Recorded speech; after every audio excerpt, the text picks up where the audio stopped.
arzanki tefsiyedir, içeri arzanki teşitki iyi şekilde satılıyor. TEMO'nun açıkladığı fiyatlar beklenilen fiyatlardı. Dünya piyasalarıyla eş değerdeki fiyatlardı. Zaten piyasalarda bu rakamlara hazırlıklıydı.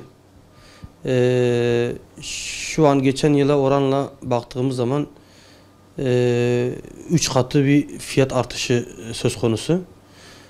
Çiftçi açısından memnuniyet vericidir. Yani fiyatlar şu anda çiftçiyi mutlu etmiş durumda. Onun dışında sert buğdayda ve yumuşak buğdayda desteklemelerle beraber artı 1000 TL destek açıkladı. Yani bu normalde 7500 lira değil de 6500 lira ile 6000 lira arasında fiyat açıklamış. Artı 1000 lira devlet destekleme veriyor. Direkt sadece TMO'ya verilen mallarda ton başına 1000 TL destek veriyor. Bunu verirken devlet araziden gelen verimine bakmıyor. Yani bu kadar 100 dönüm arazin var, 40 ton getireceksin kaydesi yok. Ortalama verim 40 tonsa 80 tona kadar da TMO alım yapıyor. Onun dışında arpada 500 lira destek açıklamış. 5500 artı 500. Aynı şekilde TMO'nun alım fiyatları yine geçerlidir. Buna karşılık piyasalar, buğday pazarları, ticaret borsaları, un sanayicileri ve yem sanayileri de buna karşılık bu fiyatlardan almak zorunda. Yani ki alıyorlar da şu anda piyasalar ona göre seyrediyor. TMO'nun aldığı fiyatlara buğday pazarı esnafları, ticaret borsaları, un sanayicileri, yem sanayileri de bu fiyatlara alım yapıyor.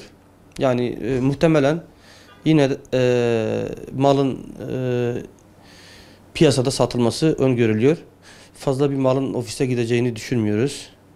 Şu anda vatandaş bu fiyatlara alıyor yani. Arpada daha şu anda bizim bölgemizde başlamadı. Dışarıda baktığımız çevremizde Silvan, Bismil, Kızıltepe, Urfa gibi bölgelerde verim normalin üzerinde. Yani şu anda verim ortalamaların üzerinde. Yani geçen kuraklık yılı saymıyoruz. Ondan önceki yılların bile üzerinde. Zaten geçen seneyi biz kayıp yıl olarak değerlendiriyoruz. Geçen yıl verim yoktu. Ondan önceki yıla kıyasladığınız zaman da ortalamaların üzerinde bir verim şu anda görünüyor. İnşallah Batman'ımızda da, çevremizde de güzel verimler elde ederiz. Çiftçimiz bu açıklanan desteklerle beraber mutludur ve üretmeye devam edecektir. Daha çok üretecek. Çiftçilik, tarım kıymetleniyor. Vatandaşımız, devletimiz, toplumumuz hepsi bunun farkındadır. Çiftçimiz de bunun farkındadır. Artık arazimizi en iyi nasıl değerlendirebiliriz hesabını yapmamız gerekiyor ki öyle yapacağız Allah'ın izniyle. Şu anda mercimek hasadı başlandı. Tek tük şu anda vatandaş hazırlıklarını tamamladı, başlıyorlar. Arpa da önümüzdeki hafta başlayacak. Buğday da 10 güne buğday da başlar.